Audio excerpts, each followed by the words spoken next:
Valeu, nação tricolor, obrigado pela tua audiência, pelo teu carinho aqui com o nosso canal, gurizada. Hoje é dia de Grêmio, hoje tem Grêmio e Atlético Paranaense, o tricolor recebe o Atlético e com alguns problemas bem complicados, né, gente? A gente vai ter que enfrentar aí o Atlético sem o PP, sem o Diego Costa e agora sem Kahneman, gurizada. É, isso aí. O Kahneman, ele não vai poder atuar na partida de hoje por conta do novo protocolo de concussão da CBF. Porque como ele saiu do jogo diante do Vasco da Gama no domingo por conta de uma pancada na cabeça, o Grêmio teve, no caso, a opção de ter mais uma troca naquela partida. E quando o jogador sai por concussão, quando ele sai por conta de choque, ele precisa ter um espaço no mínimo de 5 dias entre uma partida e outra. E esse é o caso. O Kahneman sai por concussão e o jogo de hoje não completa 5 dias ainda de intervalo do jogo contra o Vasco contra até o Atlético Paranaense. Então Kahneman hoje é desfalque do tricolor diante do Atlético.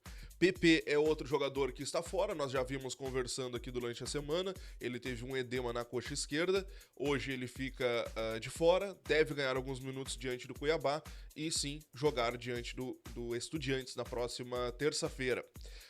Pra quem pergunta, Diogo, mas tá, o Diego Costa vai ficar de fora, tudo bem, ele passou por exames nessa terça-feira, nós estamos na expectativa de que o Grêmio lance uma nota a qualquer momento, falando sobre a situação do Diego, tô de olho aqui, e assim que sair alguma atualização eu trago pra vocês. Mas o jogo de hoje é certo que ele não atua, o Diego, ele vem sentindo um desconforto no músculo atrás do joelho, o músculo poplíteo, nós trouxemos ontem aqui, eu te mostrei em imagem ainda direitinho como é que funciona essa questão, então ele tá com esse desconforto, o jogo de hoje ele é desfalque e claro, tem que ver o que o exame disse ontem, o Grêmio ainda não divulgou uma nota sobre essa situação.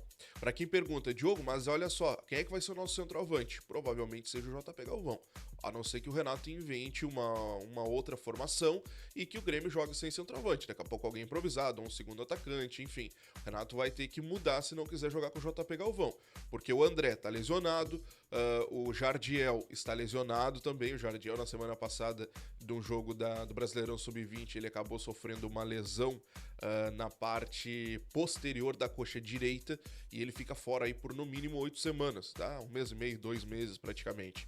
Então o Jardiel também não é opção, restando apenas JP Galvão. Ou o Renato muda a formação, muda a forma de jogar, ou terá que improvisar alguém ali se não quiser jogar com o JP Galvão.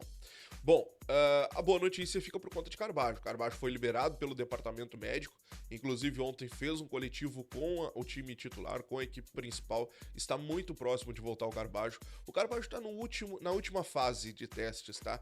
Porque como ele passou muito tempo parado e tudo mais, ele sentia dores quando ele tentava voltar, agora ele está fazendo um treinamento mais forte, ele está fazendo um trabalho forte para ver se ele vai sentir. Se não sentir, meus amigos, segue o baile. Se ele sentir, aí volta ainda uma casinha para trás.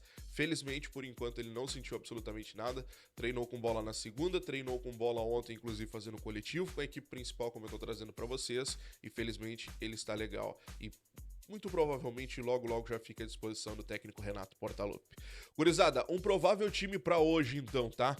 Marquezin, João Pedro, Jeromel, Rodrigo Eli e Cuiabano, Vidia Sante, o Duqueiroz, Cristaldo, Pavon, Gustavo Nunes e lá na frente, JP Galvão. Essa é a provável equipe do Grêmio, claro, levando em consideração o mesmo esquema de jogo, a não ser que o Renato mude, tire o JP e aí improvise 2 centroavantes, ou um segundo atacante, ou um centroavante, um falso 9, enfim, vai ficar a cargo do Renato aí, a gente vai ser surpreendido ou não às 19 horas, horário da partida. A arbitragem para essa partida, Marcelo de Lima Henrique, Nailton Júnior de Souza Oliveira e Brígida Cirilo Ferreira. O VAR fica por conta do Marco Aurélio Augusto Ferreira de Minas Gerais. Beleza? Gurizada, vamos avançar um pouco a nossa pauta, porque a negociação entre Grêmio e Gustavo Martins voltou a travar. Essa negociação de renovação de contrato estava com um acerto encaminhado, mas a proposta que o Grêmio fez, que o empresário do Gustavo esperava, né? Essa proposta não foi nos valores que eles queriam. Então acontece o seguinte, nesse momento, o empresário do Gustavo, ele... Olha, a gente aceita baixar um pouquinho.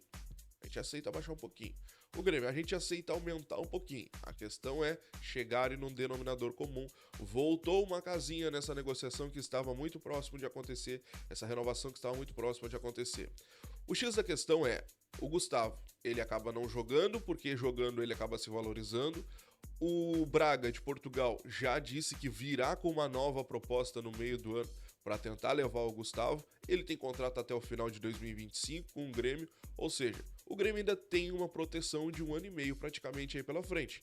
Só que tenta a renovação do guri porque sabe que é um guri promissor, um guri que tem, né, um mercado lá fora e tudo mais. A gente vê o Braga que já fez 3 propostas desde o início da temporada e o Grêmio rejeitou as 3 e promete voltar com mais uma no meio do ano. Se tu coloca um guri desse para jogar, ele valoriza cada vez mais e, por consequência, a pedida sempre acaba aumentando e por isso o Grêmio está dando uma segurada. Então, vamos ver o que vai acontecer nos próximos dias. Fato é, perde o Grêmio e perde o próprio Gustavo, né? Tem um baita de um zagueiro no elenco e acaba não podendo usar. Tem que ser uma situação que precisa ser definida o quanto antes. Gente, daqui a pouquinho às 2h30 acontece o sorteio da Copa do Brasil. A próxima fase será definida através de um sorteio que vai ter o pote 1 e o pote 2. O Grêmio está no pote 1. Os adversários do pote 1 enfrentam os adversários do pote 2. Vamos ver quem tá lá nesse pote 1 e pote 2? Olha só, no pote 1 ali tá o Grêmio, tá o Inter, tá o Atlético Paranaense, o Flamengo, o Botafogo, Palmeiras, São Paulo, Corinthians, enfim, a maioria dos grandes tá por ali.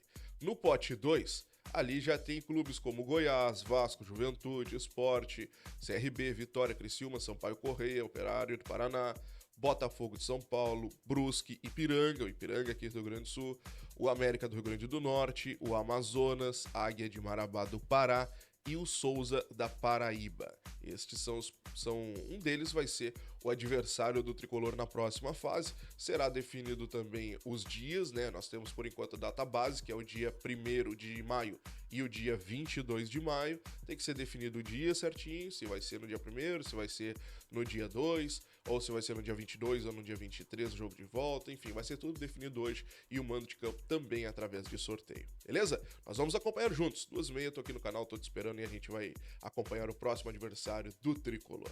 Te inscreve, deixa o like, ativa o sininho de notificações, estou de plantão. Qualquer notícia te trago aqui no canal. Valeu, já volto com mais informações do Tricolor.